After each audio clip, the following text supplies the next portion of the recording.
এই জাতীয় সংসদে যারা আজকে জুলাই সনদ নিয়ে জনগণকে বিভ্রান্ত করতে চান, আমি অনুরোধ জানাবো, জাতীয়তাবাদী দল শহীদ জিয়ার আদর্শের গড়ার একটি দল, যে দলের নেতাকে সিপাহী জনতা ক্যান্টনমেন্ট থেকে বের করে নিয়ে এসেছে, সেই নেতা একটু আগেই অপোজিশনের একজন মাননীয় সংসদ সদস্য বলেছেন।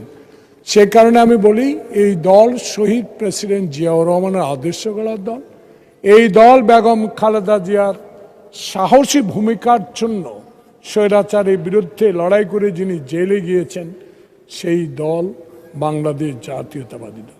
সেই দলের নেতা 16টি বছর যিনি বিদেশে থেকে সাহস জুগিয়েছেন, সত্যিকার অর্থে দেশকে ভালোবেসেছেন, সেই জুলাই আগস্টের বিপ্লবী যোদ্ধারাও আজকে এই সংসদে কার্ড নিয়ে এখানে এসেছেন, তারাও আমাদের কথা শুনছেন।